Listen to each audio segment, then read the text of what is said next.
gosh, you look great, bud. Welcome. Thank you. Good to back. see you. Good to see you guys. Yeah, they love you. Come on. Good to see you.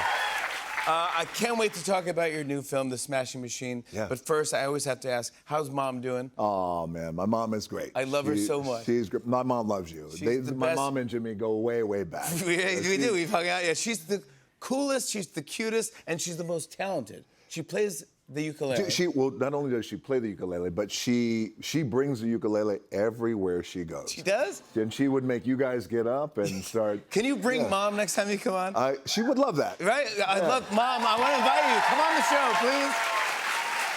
She's the best. She is. If not that, then in a video. Then I'll settle for a video of Mom. I was gonna say, easy, Jimmy. I'm sorry. Yeah. And how's your daughters? Oh, daughters are great. Simone, who's 24, I had her with me in Europe. Yep. Her and her partner Tatiana. Oh, it was beautiful. So cool to spend time there. My 7-year-old, I got all daughters. I'm a girl dad. My 7-year-old, the light of my life. My 9-year-old, Jazzy, just had her first flag football game. Ooh. Yeah. And she's super fast. She's an athlete, and she plays wide out, but she also blocks. And she does those crack back blocks. So she wound up crackbacking one of the players and kind of pushing him down and like. Oh my God. Yeah. And then so she came to me. I was on the sidelines because I'm that dad, and I'm like right there. And she comes over and she's like, the coach told me not to push anybody down like that. I said, who told you that, honey? He said, the other coach over there on the other team. I said, listen, you push them down and you keep them down. Wow, that's what I'm talking about. Yes. That's what I'm talking about. Let's talk about The Smashing Machine. Yeah. I'm going to read a couple reviews here. You can plug your ears if you want to. Variety says Dwayne Johnson is a revelation. That's Variety. Mashable says Dwayne Johnson delivers a career-changing performance. BBC says Dwayne Johnson is Oscar-worthy in his new film. Come on, bud. Come on, man. Thank you. The Smashing Machine received a 15.5-minute standing ovation at the Venice International Film Festival. Man, oh man, what did that? Thank you. I saw that online. Thank you. Oh my God. I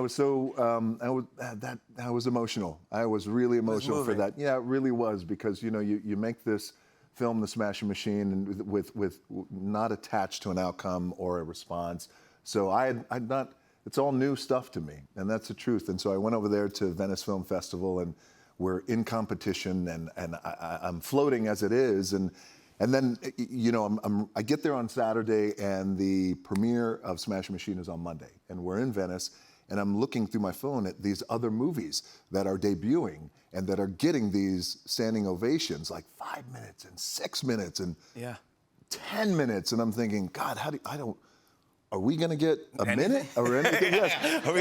I thought, do I have to clap for myself? Like kind of slow clap it. Yeah. And there's cards at the end of our movie before the credits roll. And one of the cards says, it says before this, these fighters today, they make millions of dollars and everyone knows their name. But his name was Mark Kerr. That place, I have chills, erupted for 15.5 minutes. And before the credits even rolled, and the lights come on and I'm crying, I'm trying to clear my tears away, and Emily's crying, and Benny Safdie, our director, was crying. And by the way, Mark Kerr, who I sat next to, watching, and this is his life. And he's a big guy, and our bodies are here, and he was shaking the whole time. It's a very intense, emotional film, and I was so happy for him, for Mark, because it was his validation that despite your struggles, despite the fact you overdosed twice and you're still here, he's lucky to be alive, things turned out okay, and you are an inspiration to everybody. So that's what that applause meant. Yeah. Mark Kerr. Mark Kerr is unbelievable.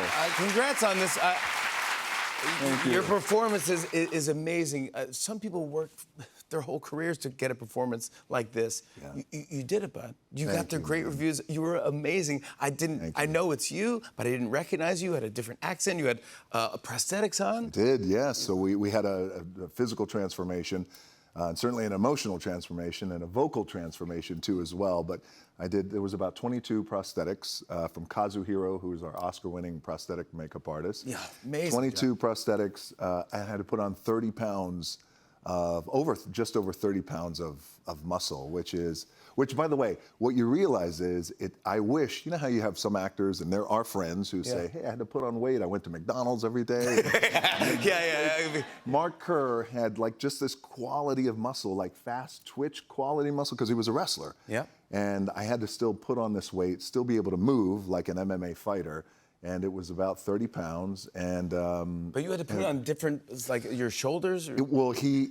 Mark Kerr, his silhouette was just, and being a wrestler, always going in for the double leg takedowns and lifting guys up, he had these massive shoulders. His neck was huge, his chest, his quads. I mean, it was a lot. And by the way, our writer-director, Benny Safdie, who, you know, good friend of yours, is the best.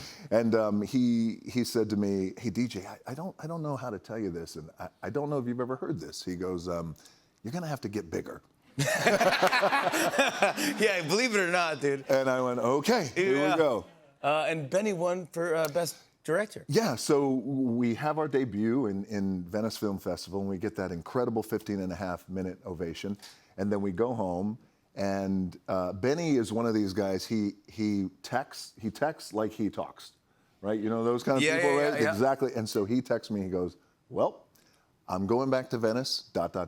and I don't know why, ... And then he winds up winning Best Director of all the Venice Film Festival. Yeah. Yeah. He won. He won it. No, how did you end up working with Benny Safdie?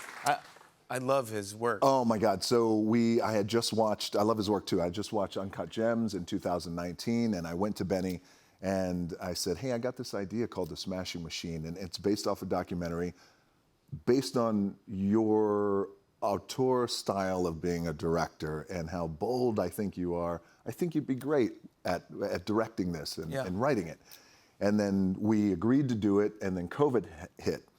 So, unbeknownst to me, Benny, when you guys see the movie, there's a yellow Nautica sweater. That's one of these iconic sweaters from Nautica that Mark Kerr is wearing in the documentary. Benny, in 2019, once we agreed to make The Smashing Machine, he finds the sweater online, XXX, sends it to me with a written letter and said, I am going to be so honored to work with you. Wear this and you will become Mark Kerr. Here's your inspiration as an actor. Well, I never got the sweater. And I never got the letter. So he thought I ghosted him, and he's like, God, DJ is such an asshole. I thought we were gonna. I never heard from this And guy. then I never heard from him again. I was like, wow, what happened? I thought we were gonna make this thing. No way. And then lo and behold, he's working with Emily Blunt on Oppenheimer. And he goes, hey, you're good friends with DJ. And Emily said, yeah, he's one of my best friends. And he said, did he ever get the sweater I sent him? Could you ask him? So she asked me, she goes, hey, are you guys working together? I said, well, we had this project called Smashing Machine. I think it could be really cool. She goes, I'm gonna connect you guys. She connected us via text. I was like, brother, I never got the sweater. He's like, I don't know what happened to it, but let's do this together, Smashing Machine, and we make this movie with Emily Blunt, and we're here on Fallon talking to you and talking to you. Yeah, come on, bud. It is. Oh, yeah. This is you. This is Dwayne as Mark Kerr right there. Yeah. I mean, just a beast. He was a beast of a man. Yeah, yes. and these fighting scenes, by the way, I don't know. I obviously you're going to tell me the answer. I don't know it to this point. They seem real. Okay. So Benny had, Like, yes. did you get punched? Yes, dude. Yes. So Benny has this motto before we started shooting, which was as real as it gets. Let's make it as real as it gets. And then he said to me, he goes, I would love in these fighting scenes to never cut away from you. And I would like to not use your stunt double. Well, I know what that means. That means I'm getting my ass kicked. Yeah. And I'm getting rocked. And I said, absolutely, let's do it. And aside from putting on the 30 pounds of Mark Kerr muscle, I went through a three-month training camp, MMA fighters, MMA coaches as well, because I really had to look the part. And there's a totally different style. There's MMA. a scene at the end where, and this happened in real life. Mark Kerr is in Japan. He's fighting in front of 30,000 people, and he's fighting against a fighter named Fujita. Mark Kerr is on all fours. Fujita is just wailing away on him. Mark Kerr is not moving, but the camera's right there in this documentary, and he's with it. He's not knocked out. He's not loopy. He's just like this, and he's taking every hit.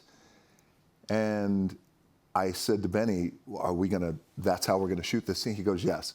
So I told our fighter who I was fighting Why with. did I bring that up? Yeah, I know. Thanks, Jimmy. My jaw's still not the same. Yeah. But I said to our fighter, I said, hey, brother, I know it sounds crazy, but you got to hit me. You have to hit me. And he is a Japanese fighter, very respectful. He goes, no, I will not hit you. He refused to hit me. And I finally said, please, we have one shot at this. You must hit me. And Benny came over and said, you must hit him. But then he said, I know you respect DJ, but I know you respect the fight that actually happened with Mark Kerr in Japan. Let's keep our integrity and wail away. So you'll see in the movie, he's rocking me over and over and over again. It's like, well, how was this? I have to ask you because it was intense. Wild. So after that fight, you see me and I look like I'm loopy. That's because I had a concussion and I'm going around. Really? Yeah, but it's the thing you got to do. You realize, because if you're going to make an MMA movie,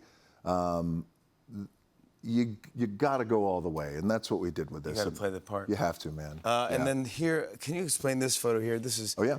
This is you're inducting Mark Kerr into the UFC Hall of Fame. Yeah. I mean, that's great. Oh, it was amazing. We were down in Vegas, and Mark got inducted into the Hall of Fame. And you know, here's the thing. For you guys who aren't familiar with Mark Kerr, there was a documentary about his life in the early to mid 2000s. At the end of that documentary, he loses, and he loses everything. And the documentary ends. And so you think, for a guy like that, like, wow, for the last 20-something years, that's my legacy.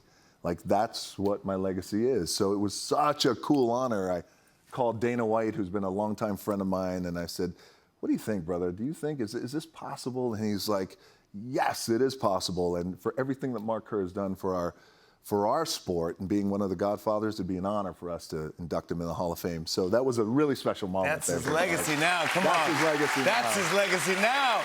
Yeah. Hall of Fame.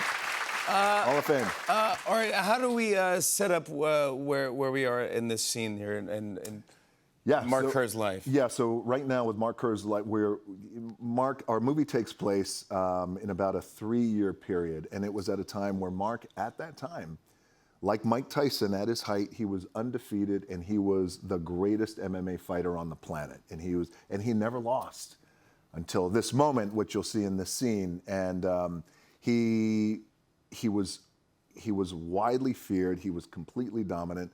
But he also, the anchor of his life was the love of his life, Dawn Staples with his girlfriend, played by the great Emily Blunt. And they had this volcanic relationship. And we've all been there. We all know. You get behind closed doors with your loved ones, things can change instantly. And you have these very raw fights, as Emily and I did, as Mark and Dawn did in their life. And you guys will see in this clip, he's fighting his big fight in Japan, and his girlfriend Dawn shows up, and he invited her. But like a lot of fighters, when they get in that zone, it's hard for them to break out of it. And unfortunately, sometimes when you get in that zone, you treat people who love you the most, you treat them the worst. The worst. And that's what happens. Oh, gosh. I want to show everyone a clip. Here's Dwayne Johnson in The Smashing Machine. Take a look at this. You make me feel so stupid coming in here. It's like you guys were talking or something. I flew halfway across the globe. You asked me to come. I said thank you. Oh, yeah? And then you acted like a dick in front of your friend.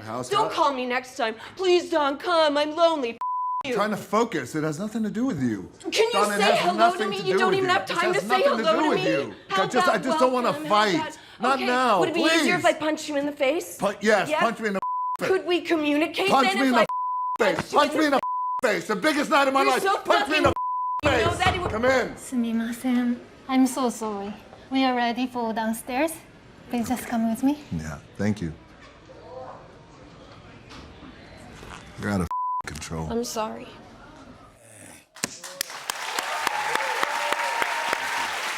Oh, God. Yeah. Really amazing. You look great. That's tough. Thank you, brother. By the way, that Emily, she is just Emily a Blunt, force. come on. Oh, my She is a God, force. that's amazing. Force. Before you go, I just wanted to apologize because last time you were here, Yes. things got a little out of control with Should us. apologize. I'm sorry. I'm really sorry because I know we're friends and things got a little heated, and I thought that you were going to do the same thing I was going to do, but I didn't know that you weren't. But I'll show Yeah, you. I didn't know I was either. I didn't. No, it's not. But here's a clip from Dwayne's last appearance Bunch of on the show. Here you go. No, come on.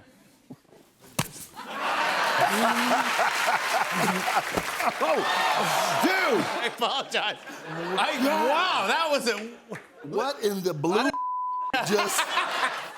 I covered you in feathers. I didn't know. I thought you had a breakaway pillow. Yeah, is that what you thought? Yes. that okay? So I had mine break away, Yeah. and unfortunately, I left with nothing on me. And Well, listen, here's the thing. You know me. We've known each other for 20 years. I forgive. thank you. I forgive. I forgive. Thank you. But I don't forget. So, got a little pillow. I got a little pillow, but you know, here's the thing. Because I don't forget, I think I'm gonna need a little help. So, ladies and gentlemen, the real Smasher Machine, Mr. Mark Kerr.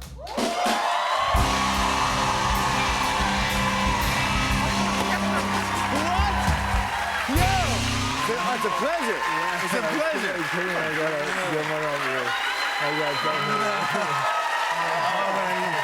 Dave? Mark, shall we, what do you think?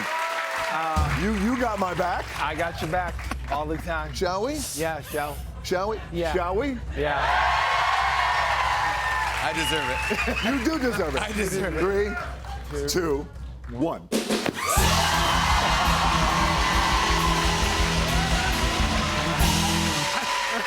Dwayne Johnson, everybody. The Smashing Machine hits theaters this Friday.